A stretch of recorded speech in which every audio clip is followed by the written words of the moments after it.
She walked up to the checkpoint with a calmness that seemed almost out of place in such a high-security environment. Around her, the air was tense, filled with the low hum of scanners, the occasional beep of passing ID cards, and the sharp, alert eyes of security personnel trained to spot even the smallest anomaly.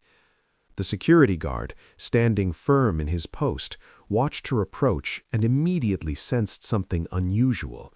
There was a hesitancy in the way she moved, an air of confidence that didn't quite match the ordinary demeanor of someone without clearance. He instinctively raised his hand to stop her, expecting resistance or confusion, but she didn't flinch.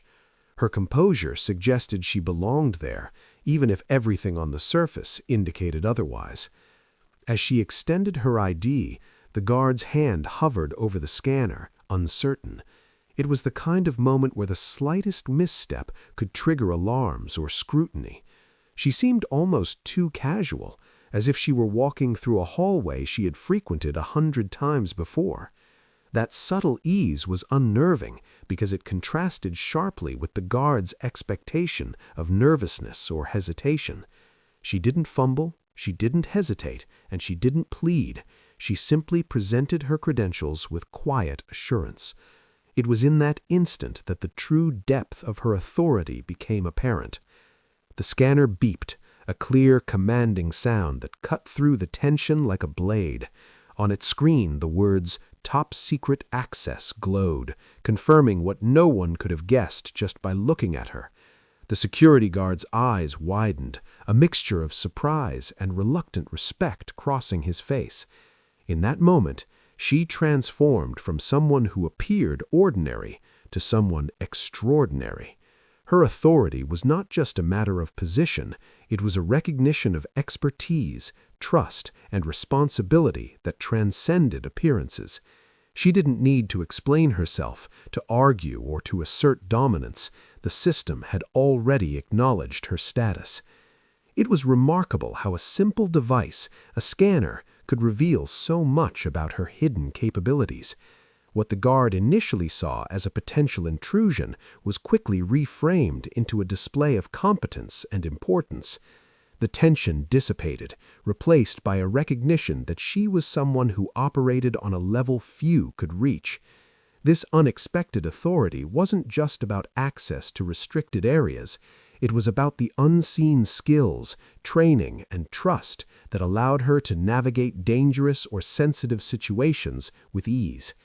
In the end, the moment served as a powerful reminder that appearances are often deceiving. The woman who had seemed ordinary, almost unremarkable, held a position of immense responsibility, validated not by her demeanor, but by the system designed to measure such authority. The guard's hesitation was a reflection of human instinct, yet it was overridden by evidence, proof that she commanded respect, not through force or intimidation, but simply by being exactly who she was and holding credentials that spoke volumes. It was a subtle but profound demonstration of the power of hidden expertise and the quiet confidence of someone who belongs in a world far more secretive and high stakes than anyone around her could have imagined. The moment she approached the checkpoint, the tension in the air became almost palpable. Every eye in the vicinity seemed to focus on her, even though most people were busy with their own passes through the security system. There was an unspoken understanding among the guards that in areas marked as top secret, nothing could be left to chance. One small mistake, one overlooked detail could compromise everything. This environment of high stakes amplified even the smallest actions, turning routine procedures into moments of silent suspense. As she moved forward, the security guard instinctively tightened his posture, his attention sharpening to every micro-expression, every subtle movement that might indicate a threat or a breach. He expected hesitation, anxiety, or even a hint of uncertainty from anyone who approached without prior. But she exhibited none of those signs. Her pace was deliberate but unhurried, her body language composed yet assertive. That very composure, in an environment where nervous energy was the norm, created a tension that was almost electric. The other employees glanced nervously, sensing something was different about this encounter, though they couldn't articulate why. Even the smallest details mattered in such high-pressure situations. The way she held her ID card, the angle of her wrist, the steadiness of her gaze. Every nuance was magnified, and the suspense built with each passing second. The guard's mind raced, analyzing possibilities, evaluating risks, trying to reconcile her calm demeanor with the strict protocols he was trained to enforce.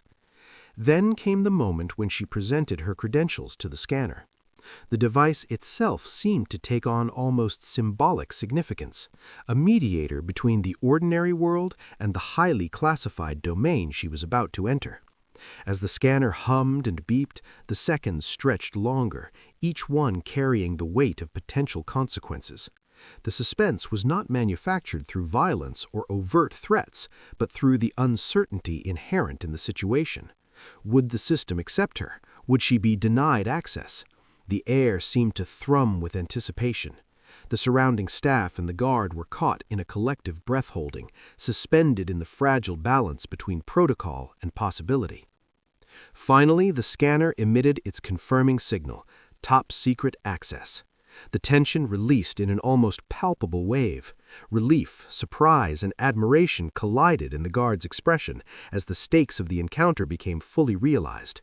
What had begun as a potentially dangerous or suspicious moment transformed into an acknowledgement of trust, authority, and competence. The suspense had served its purpose. It magnified the importance of her credentials and underscored the seriousness of the environment she navigated. In that brief, high-pressure interaction, the story highlighted how suspense is built not only through dramatic threats, but through the anticipation of consequences and the unknown. The high-stakes tension surrounding her passage through the checkpoint emphasized the gravity of the situation, the precision required in high-security settings, and the way even a seemingly ordinary action can carry extraordinary weight. The suspense was rooted in uncertainty, in the unspoken knowledge that one misstep could change everything, and in the powerful contrast between expectation and reality, making her moment of authorized access all the more impactful. The scanner was more than just a piece of technology. In that moment, it became the ultimate arbiter of trust and authority. Standing at the checkpoint, the security guard relied on it as both a safeguard and a verification tool, a device designed to eliminate human error and ensure that only those with the proper clearance could proceed. In highly sensitive environments, technology like this serves as the invisible boundary between order and chaos, between secrecy and exposure. Its beeps, lights, and digital readouts are not mere signals, they are affirmations of legitimacy, tiny confirmations that everything is proceeding as it should. In her case, the scanner was about to play a decisive role, one that would completely shift the dynamic of the encounter. As she stepped forward and presented her credentials, the guard's eyes never left the device. The scanner hummed softly, analyzing data, checking protocols, and cross-referencing databases. Every second felt elongated, charged with anticipation. Here, technology was not neutral, it was a gatekeeper with the power to validate or deny access, to override human instinct, and to alter the balance of authority in an instant. The scanner's confirmation or denial would dictate how the human participants responded, determining whether this encounter remained tense and uncertain or transformed into an acknowledgement of competence and legitimacy. The device, in effect, was silent yet commanding, its role amplified by the stakes of the situation. When the scanner finally beeped, confirming her top-secret access, the shift was instantaneous. The power dynamic changed with a single sound, one that carried more weight than any argument or explanation could have. The security guard's authority, which had been absolute mere moments before, was now secondary to the undeniable proof provided by the technology. This moment illustrated the unique role technology plays in high-security settings. It is both a barrier and a validator, capable of superseding human instinct while simultaneously protecting the integrity of the system. In this way, the scanner was not merely a tool, it was a character in its own right, influencing behavior, shaping reactions, and determining outcomes. The scene also highlighted the broader symbolic role of technology in modern security and governance. Devices like scanners, biometric readers, and verification systems embody the intersection of precision, accountability, and trust. They remove ambiguity, providing clarity where human judgment might waver.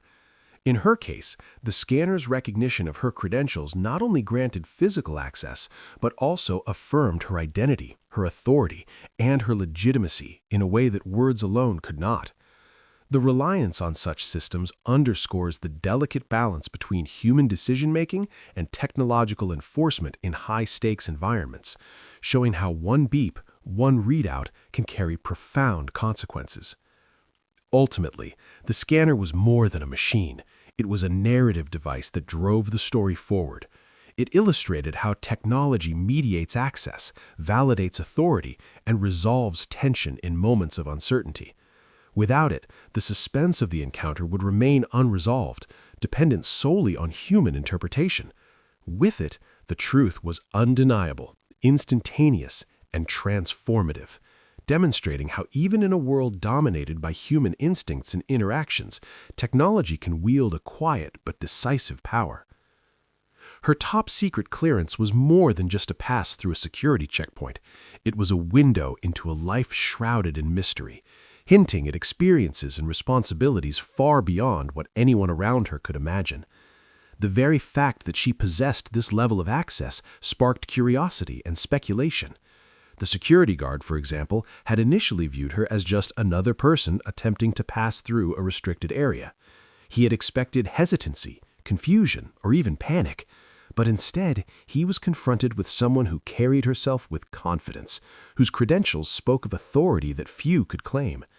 That single designation of top-secret access opened up a multitude of questions about who she was, where she came from, and why she had been entrusted with such sensitive information. Every aspect of her demeanor hinted at hidden layers. Her calm composure, precise movements, and steady gaze suggested she was accustomed to operating in environments where discretion and competence were paramount. To anyone observing, it was clear that she wasn't just authorized, she belonged. Yet, the specifics of her identity remained veiled, a puzzle that begged to be solved. The intrigue was intensified by the contrast between her ordinary outward appearance and the extraordinary clearance she held. This disparity created an air of suspense, as those witnessing the scene struggled to reconcile what they saw with what the scanner confirmed. Her presence became a catalyst for curiosity, an embodiment of the idea that one's true capabilities in history are often hidden beneath surface impressions. The mystery of her identity also emphasized the weight of responsibility she carried. Top-secret clearance is not granted lightly. It is reserved for individuals who have demonstrated exceptional reliability, expertise, and discretion. It suggests involvement in missions, projects, or roles where failure could have far-reaching consequences. Her ability to navigate this high-stakes environment with apparent ease indicated that she was someone who had earned the trust of those in power, someone whose knowledge and actions could influence outcomes that others might not even comprehend. Each observer, including the guard, was forced to acknowledge that there was a depth to her experience and training that lay beyond their immediate understanding. Moreover, the ambiguity surrounding her background added a psychological tension to the scene. It left people wondering not only about her qualifications, but also about the circumstances that had led her to this moment. Had she been involved in covert operations? Was she part of an elite team? The questions multiplied, each one heightening the suspense and reinforcing the idea that her story extended far beyond the immediate encounter. Her top-secret clearance was a symbol of hidden depth, a tangible marker of a life filled with unseen achievements, challenges, and responsibilities. In the end, the revelation of her authority served as a reminder that identity and capability are often more complex than they appear. The mystery surrounding her background added intrigue and fascination, compelling those around her and anyone hearing the story later to imagine the untold experiences that had shaped her. It underscored the idea that people carry hidden histories and that the surface impression of ordinariness can mask extraordinary expertise and responsibility. Her presence at the checkpoint was not just a moment of access, it was an invitation to ponder the untold story of a person whose life had been carefully forged in secrecy, competence, and trust. The moment the scanner confirmed her top-secret access, the entire dynamic of the interaction shifted instantly. The security guard, who had moments ago held absolute authority over who could pass and who could not, suddenly found himself in a position of deference. What had begun as a routine checkpoint procedure transformed into a demonstration of how systems and credentials can completely redefine power in an instant. This shift of authority was not forced through intimidation or confrontation. It was silent, procedural, and undeniable. The scanner's verification left no room for debate, no opportunity for hesitation, and no question of legitimacy. It was a clear reminder that in environments governed by rules, procedures, and protocols, power is often determined not by human perception, but by the confirmation of objective systems. The guard's initial stance, upright and vigilant, softened almost imperceptibly. His eyes reflected surprise, a flicker of admiration, and a subtle acknowledgement that his role in this particular moment had been momentarily superseded. It was an important psychological shift, an ordinary person suddenly recognized as extraordinary, not through their actions in the immediate moment, but through credentials that carried authority far beyond appearances. This instant shift highlighted a fundamental truth about systems of security and governance. The structures in place are designed to validate competence and access, often overriding human judgment. Even the most experienced personnel, trained to assess risk and enforce rules, are reminded that authority is not always about personal discretion. Sometimes it lies in verification, in the confirmation that someone is exactly where they are supposed to be. The scene also illustrated the subtle tension between human instinct and procedural confirmation. The guard's initial instincts prompted him to stop her, to question her presence, and to assert control over the checkpoint. Yet the scanner's confirmation immediately invalidated any doubt. It was a quiet but profound demonstration of how structured systems can recalibrate power in an instant. The authority that once rested in the hands of the human operator was momentarily reallocated to the woman and the technology validating her access. This balance between human judgment and systemic verification emphasizes the unique ways in which order is maintained in sensitive environments, where precision and protocol are paramount. Beyond the immediate scenario, this instant shift of power also symbolizes a broader theme. Legitimacy and recognition often come not from confrontation, but from proof. True authority is sometimes conferred silently through credentials, trust, and established protocols, rather than through persuasion or dominance. The guard's reaction, surprise, respect, and an unspoken acknowledgement underscored this point. It was not a loss of control in the traditional sense, but a recalibration based on undeniable evidence. In the end, the moment served as a powerful reminder of how quickly power dynamics can change when verification meets competence. One beep, one scan, and one simple confirmation of top-secret clearance was enough to override hesitation, uncertainty, and assumption. The instant shift of authority demonstrated that true recognition is often rooted in trust, verification, and unseen qualifications, and that even in the most controlled environments, the balance of power can pivot in an instant, revealing the profound impact of credentials and systemic acknowledgement on human interactions.